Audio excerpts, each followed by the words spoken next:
Begin by taking refuge. I take refuge in the Buddha, the one bright mind. I take refuge in the Dharma, the teachings of the truth of awakening. I take refuge in Sangha, the one body which does not disappear.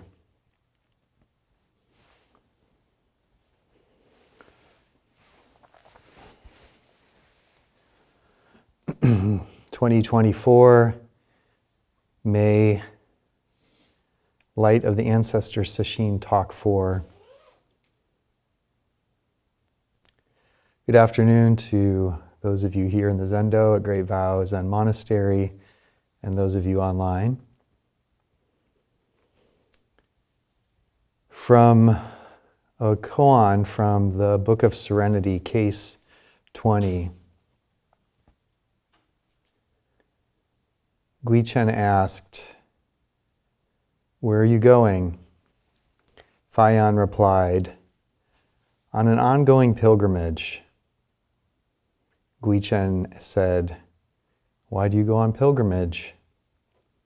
Fayan replied, "I don't know." Guichen said, "Not knowing is most intimate." At these words, Fayan was awakened.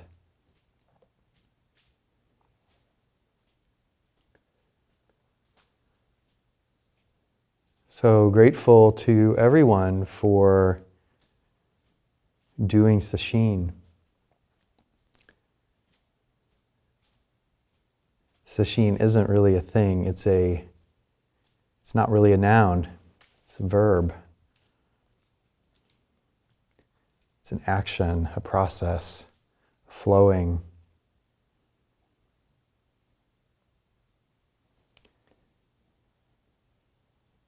Sesshin is a Japanese word for this what we're doing.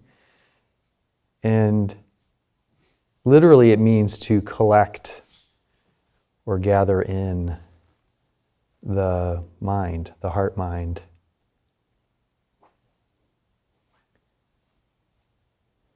So it's clear that due to everyone's earnest practice and that there is a settling, a gathering in, a collecting, a bringing together,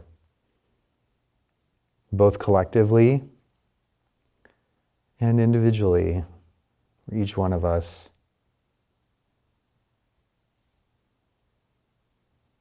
Sesshin is evidence that we don't awaken by ourselves.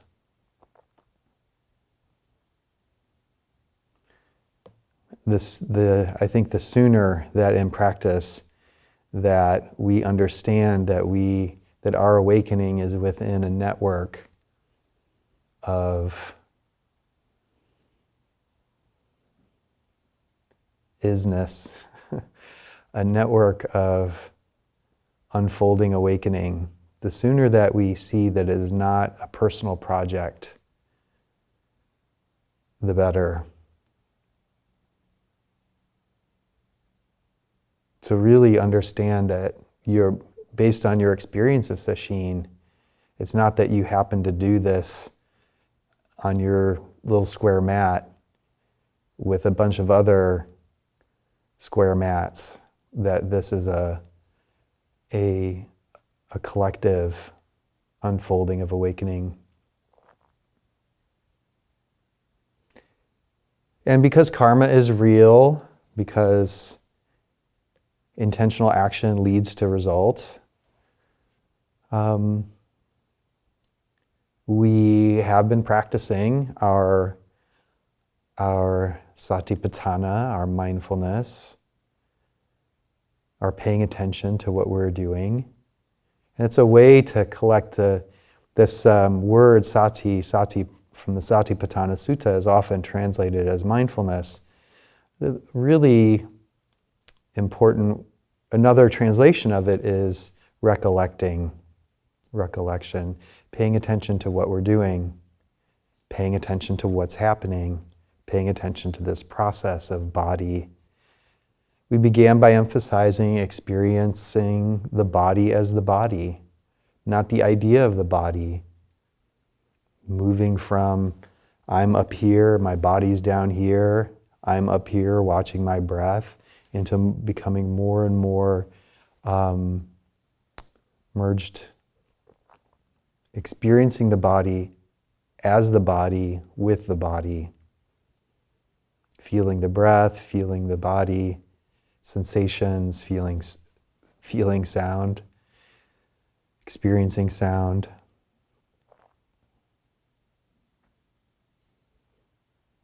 And then there's feeling as feeling the ebb and flow of positive, negative, neutral experiences, and being present to that, the arising of those waves.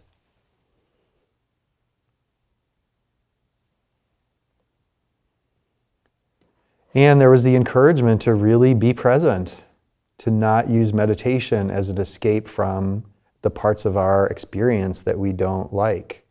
So one of the things is, once we get some kind of stability of mind, we can exert our will and our agenda on our experience. And even though something arises from prajnaparamita, arises from emptiness for us to be with, arises in our life, the encouragement is to actually experience it directly, welcome it, acknowledge, welcome, and become interested, not in the story, but in the whole catastrophe. So things come up. Bliss comes up, good feeling comes up, boredom comes up.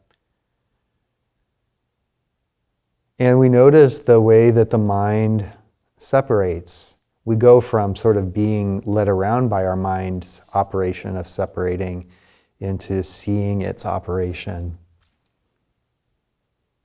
And the good part about this is that, again, seeing it arise is not running in the background. It's not like a piece of old code sort of running in the background of the computer, draining your battery, and you don't know what it's doing. What is that? You can actually deal with it, be with it. So we notice the afflictions of the mind, picking and choosing, liking and disliking, judgment, inner criticism, sort of the judgment realm, inner criticism, self-hatred. This is a real hindrance. This is something to really, really attend to. And loving kindness is an important offering when working with the inner critic, working with the karma that we've inherited around maybe the way that we were treated, and that we've internalized that and continue to operate from that woundedness.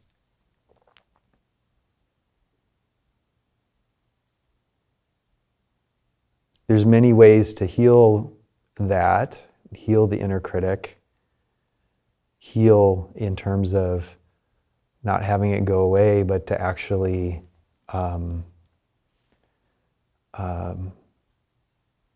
have a new understanding of who we are.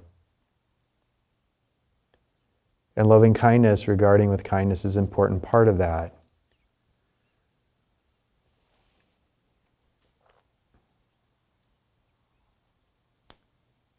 So regarding our experience with warm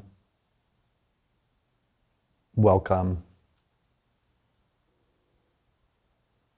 That's really the secret code of the guest house, was really a loving kindness. is the way of loving kindness, acknowledging what's present. I see you, welcoming, you belong,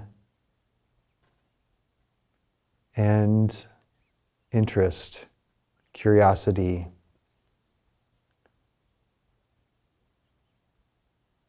So bringing that into our relationship with our experience. And then offering that not just to self, but to others.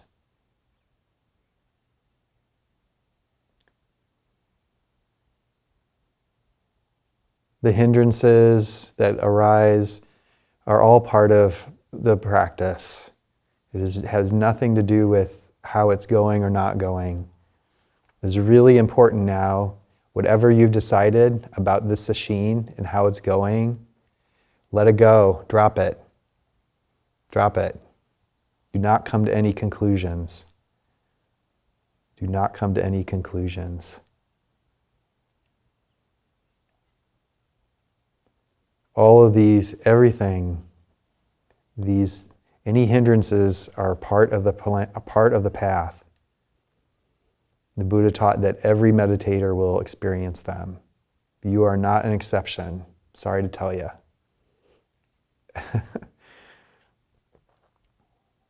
One thing that you may notice as the mind settles down, if we're in a place of settledness, is the inner narrator. So the inner narrator is when we've gotten to the point of paying attention, where we don't have to keep reminding ourselves to do the practice. We're actually with the object of meditation. But the mind still wants to be occupied. So now the practice becomes the object of thinking. I remember, it's kind of like this. I remember once being on an airplane, and I was traveling a lot for work and did a lot of airplane rides. And, of course, the strategy, if you don't want somebody to talk to you on the airplane, is you put in your earbuds right away, right? But this very friendly woman next to me was undaunted, and she really wanted to talk to me. So she talked to me the whole time, the whole 2 hours. But was really, at first but it took me a second. It's like, oh, so what she would do is no matter what was happening, she would say it's happening. So when they start bringing the drink cart down the aisle, she'd say, they're bringing the drink cart down the aisle. And then when they were done with this, she would say, oh, they put the seatbelt light on right after the pilot says, I'm putting the seatbelt light on, and it goes on. For 2 hours.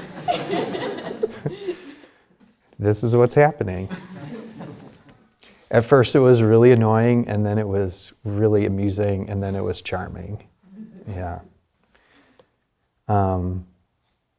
So the mind can do this with our practice. And it can happen in really subtle ways where you're paying attention to the breath, but the ongoing commentary about what's happening, like, oh, this is the in-breath. Now it's the out-breath. Oh, the in-breath, coolness, cool and refreshing. Out-breath, warmth, feel pressure changing. Where you're basically, oh wow, that breath is a little longer than the last one. I might be getting more concentrated. I remember hearing that in a Dharma talk about the length of your breath. And then pretty soon you're off. So the inner narrator can happen in more subtle and subtle ways. And so not a problem. In fact, it's also, in a way, it's a kind of pointing to a staying that's happening. And since the mind wants to be doing something, that now it's thinks that it's doing a running commentary on our practice. So the inner narrator can be quite subtle and tricky, like that clever Conroe, the trickster referenced in yesterday's koan. It's the tricky part of our mind. So all meditators will experience this to varying degrees, and there are many ways to work with them.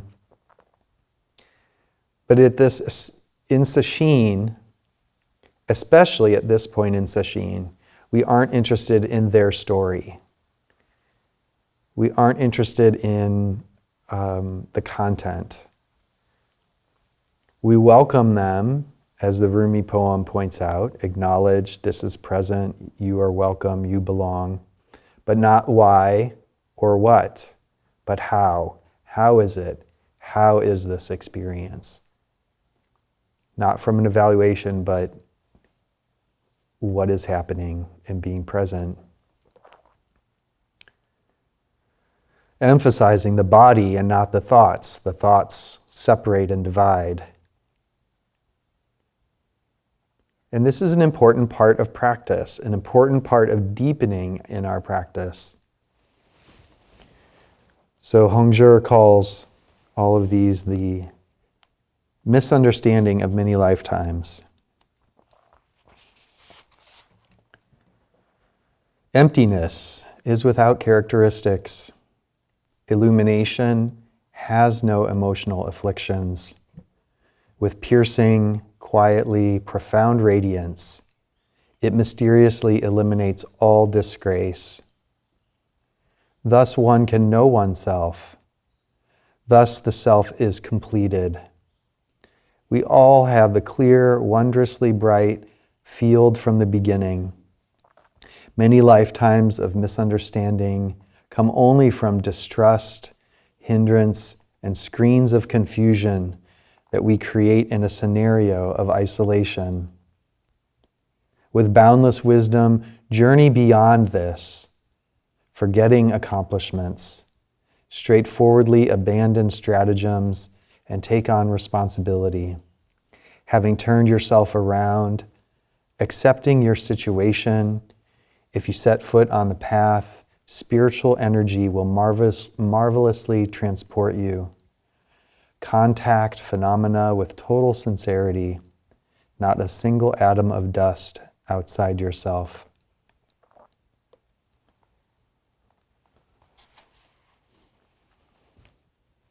This is from Hongzhi's practice instructions, the misunderstanding of many lifetimes. Emptiness is without characteristics. Illumination has no emotional afflictions. So this points to awareness that surrounds and permeates afflictions is not afflicted. Awareness that surrounds and permeates, not afflicted. With piercing, quietly, profound radiance, it mysteriously eliminates all disgrace.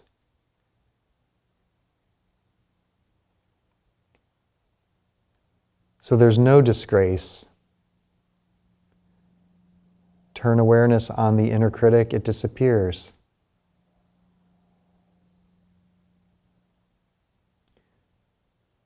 He says, thus one can know oneself, thus the self is completed. We all have the clear, wondrously bright field from the beginning. You could say that we are the vast ocean right from the beginning. That vast ocean Kisei spoke about. And that there's no beginning and no end to this ocean.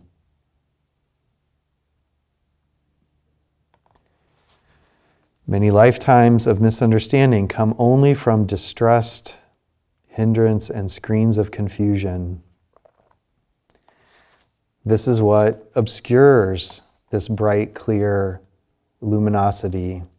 The inner critic, our own arrogance, our judgments of self and other, anxiety, all these operate to screen our experience. Screens of confusion, Hongzhi says. This is the source of the lifetimes of misunderstanding. And this meant in Buddhism, the fundamental misunderstanding, often called ignorance, is a misknowing about who we are.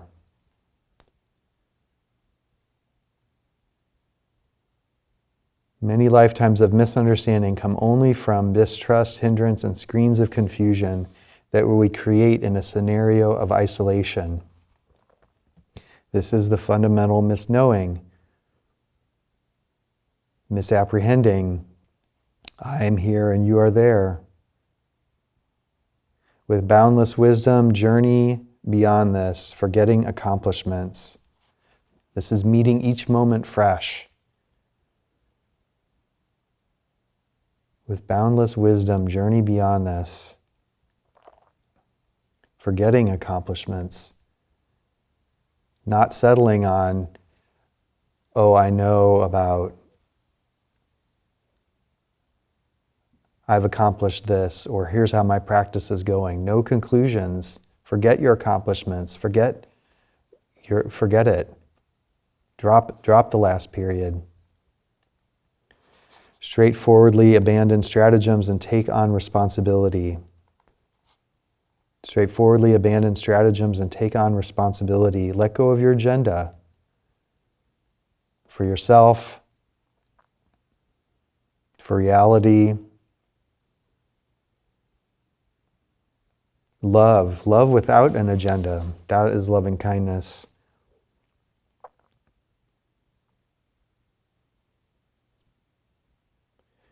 And that's awareness.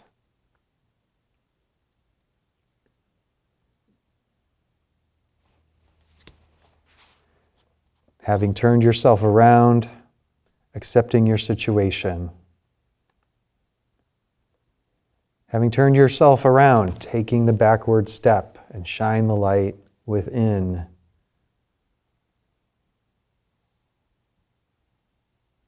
It's not just about accepting your situation. So that's a part of, it's not just the guest house. It's not just accepting, here's what's arisen. Or accepting the situation, which is being fully present to what's happening. It's not just mindfulness. It's turning the light within.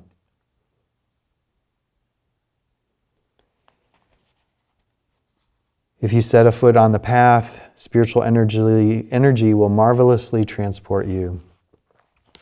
You may have already noticed this sort of feeling of unhindered presence, a lightness moving around.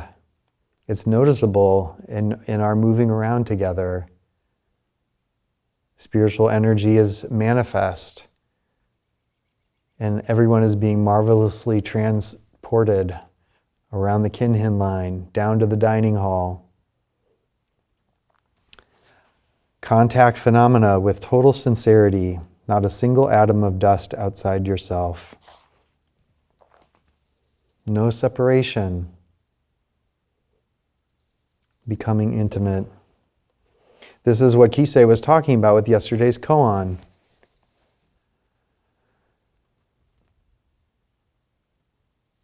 When the monk asks Dongshan, cold and heat descend upon us, how can we avoid them? How can we strategize around reality? Why don't you go where there is no cold or heat? And where is this place? When cold, let it be so cold that it kills you. When hot, let it be hot, so hot that it kills you. Contact phenomena with Hongzhi, contact phenomena with total sincerity, not a single atom of dust outside yourself. We are deeply feeling the experience of being deeply ourselves.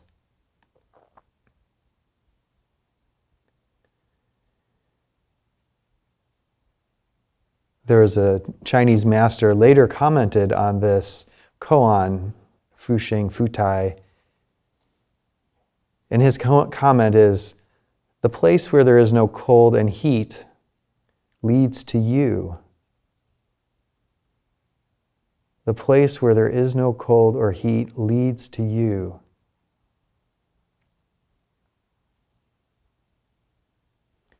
A decayed tree brings forth blossoms once again.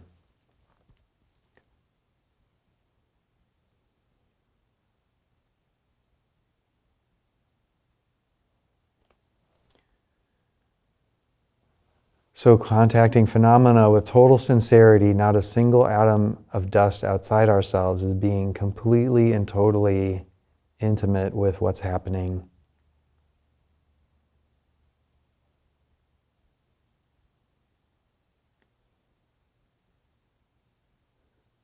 So that we can come to life, go from being a decayed tree to blooming again.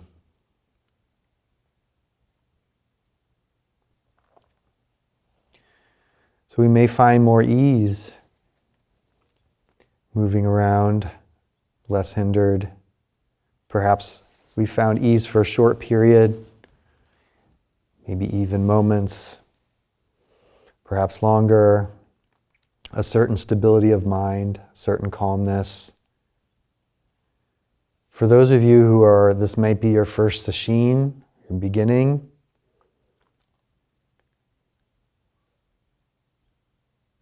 keep going. Keep returning. Keep welcoming that arises. And as there's a settling, don't settle. Don't settle for a comfortable nest of calmness and quiet. For those of you who have been, maybe you've been meditating for a long time, don't be satisfied with calm. It's not the point. It's not liberating. It's an important part of practice. It's an essential part of practice. Shamatha, calmness. There's also vipassana, insight. And even these are not two.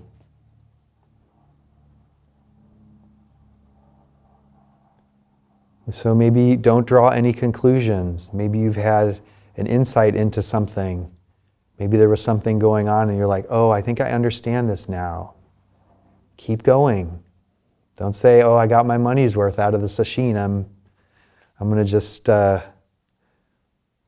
just breathe and listen to the lady in the airplane next to me.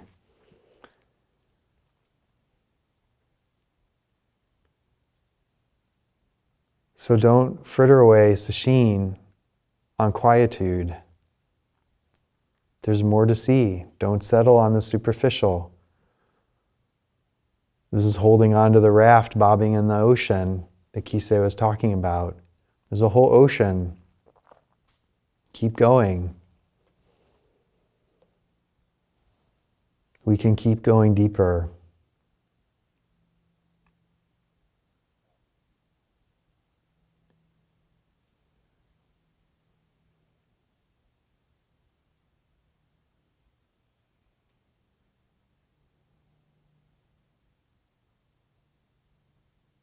I'm having a moment recalling my teacher, Hogen Roshi, and flashing back to many Sesshin where he was in this seat saying, go deeper, go deeper, go deeper.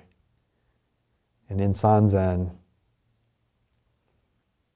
how do you do that? How do you do that? I think I'm supposed to clench my teeth more while I'm sitting. That's how I thought it was. How do we go deeper?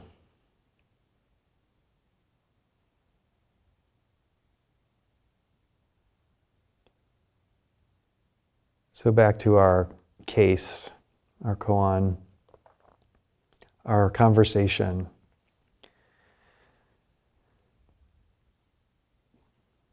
Book of Serenity, case 20. Huichen said, where are you going? Fayan replied, on an ongoing pilgrimage.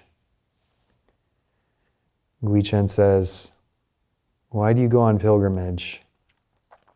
Fayan said, "I don't know."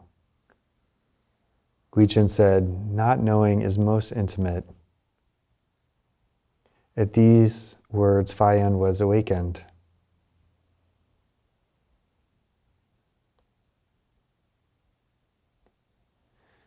So a little bit about this ancestor Fayan. This exchange happened probably in the late 800s. And here we are, all these centuries later.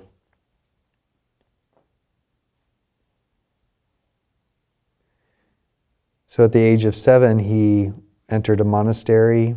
He was well educated and studied the Confucian classics, was ordained at 20, and then studied with a lot of different teachers.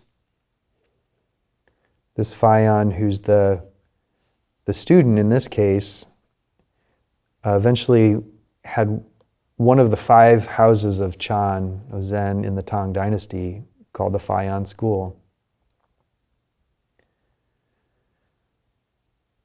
So Fayan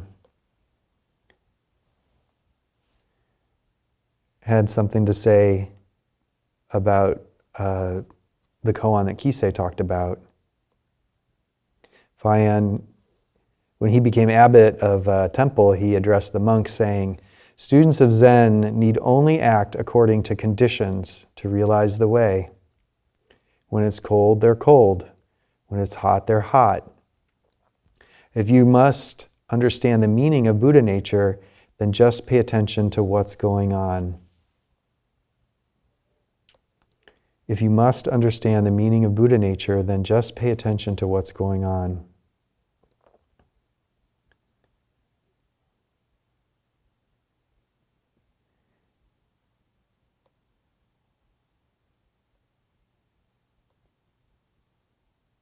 The one time he had an exchange, there was a monk came to him and told him a story about how that in ancient times there was a Zen monk who lived alone in a cottage.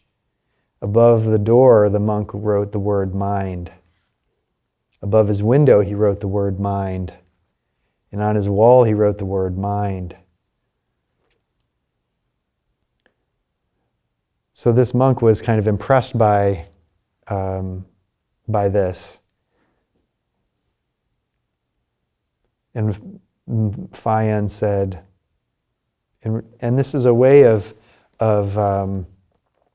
this is something with the where he's coming. The monk who is writing mind on everything was expressing, everything is from the mind. It's a kind of stuck in oneness. Zen Master Fayan heard this story and said, above his door he should have written the word door. Above his window he should have written the word window. And on his wall he should have written the word wall.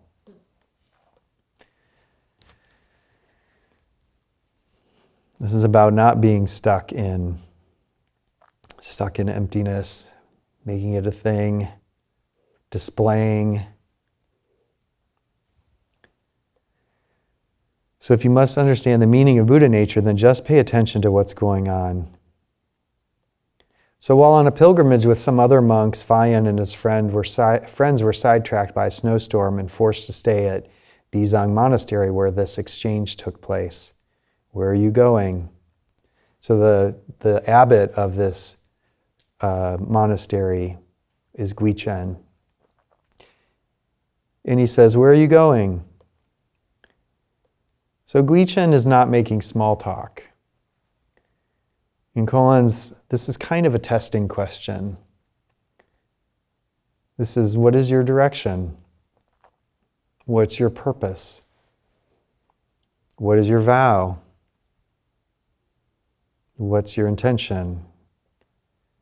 How are you practicing? Trying to get the measure of them. Where are you going? Fayan replies, on an ongoing pilgrimage. I've also seen this translated as, I am wandering on a pilgrimage.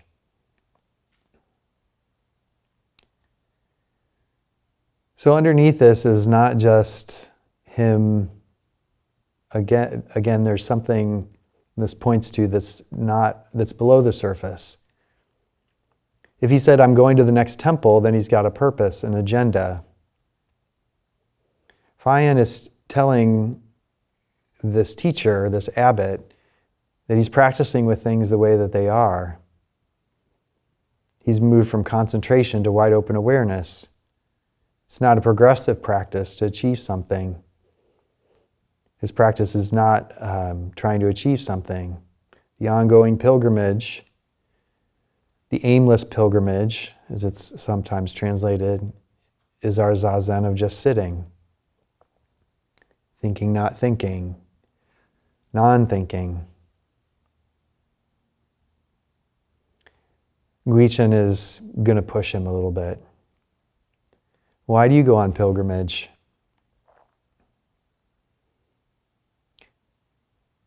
So this is trying to pin him down. Is his practice really with things the way that they are? Is it really aimless? Is it really not have a goal? What is the purpose? Is there a purpose? Fayan replied, I don't know.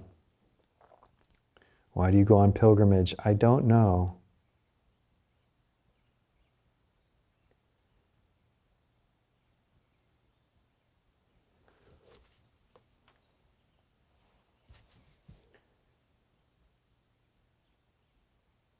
So this is an expression of, so he's partway there. He's partway there. He's practicing with presence with the way things are, as they arise, with no agenda. But Guichen is pushing him to look even deeper. Not knowing is most intimate. Not knowing is most intimate. And at these words, Fayan woke up to something.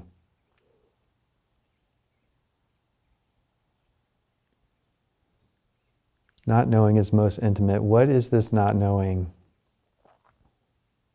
And what is intimacy? What does this mean?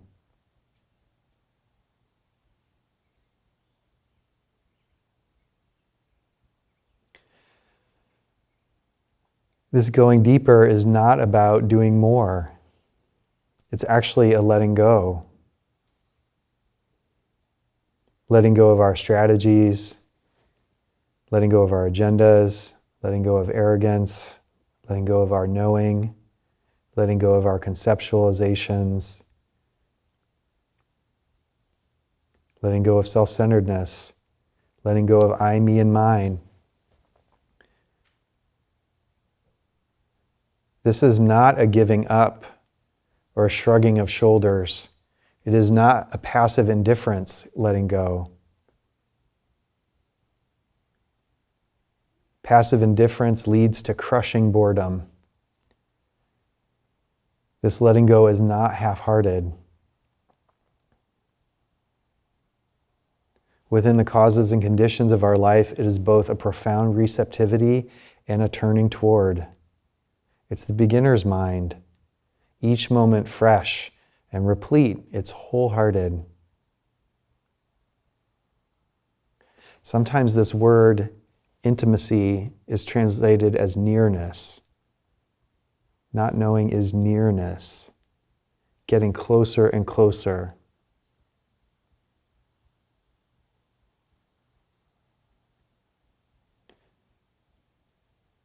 The bird song,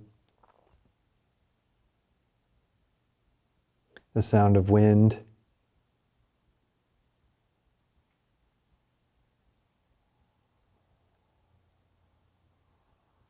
the car,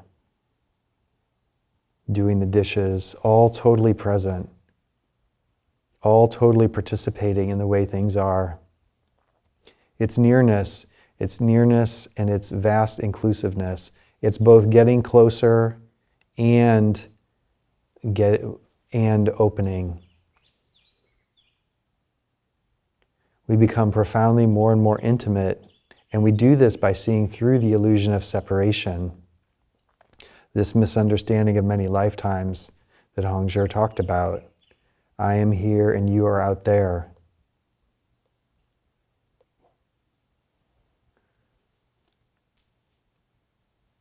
Going deeper is taking the backward step and shining the light within, as the old masters say. What is this? What is this feeling of I?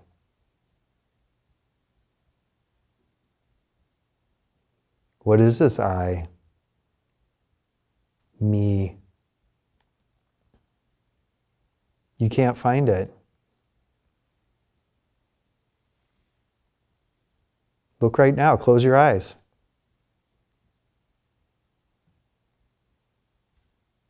Where's me?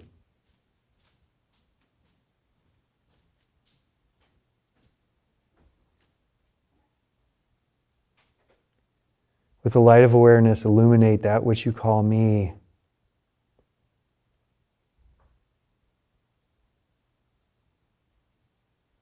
You can't find it. There's just the illumination.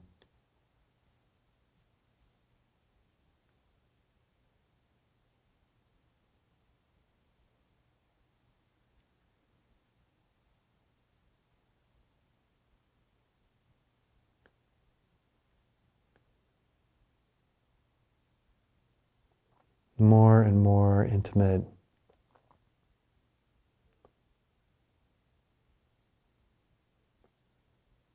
There's both a nearness, it's drawing close, and also vast at the same time.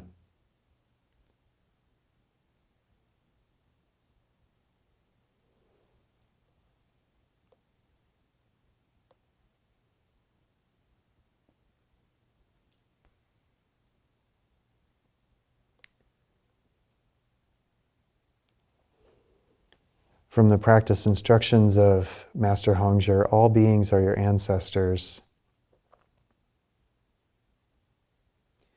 Fully appreciate the emptiness of all dharmas, all phenomena.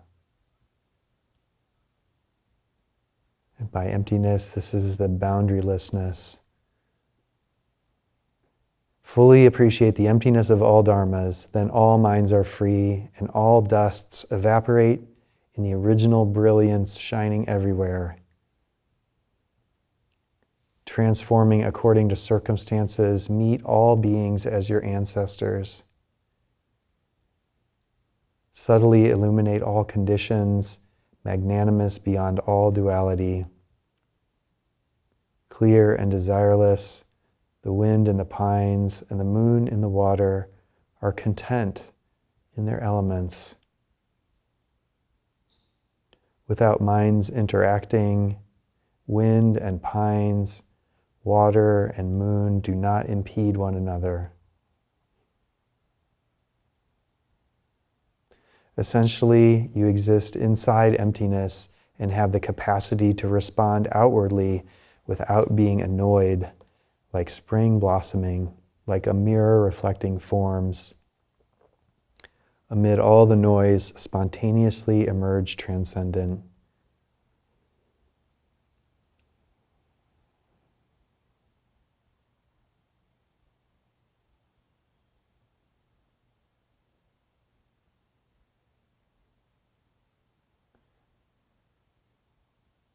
So, continuing to become more and more intimate.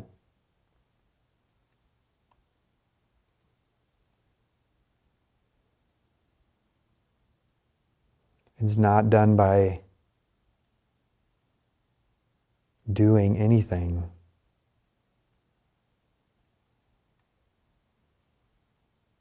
Becoming more and more receptive and curious.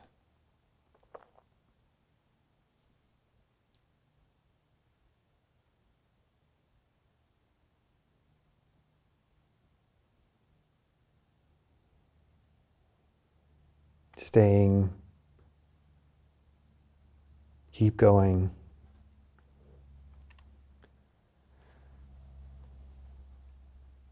And we can all, the promise of our practice is that we can all see this. A monk asked Fayan, "What is the ultimate teaching of all Buddhas?" And Fayan said, "You have it too." So let's keep going in Sesshin and see. Thank you.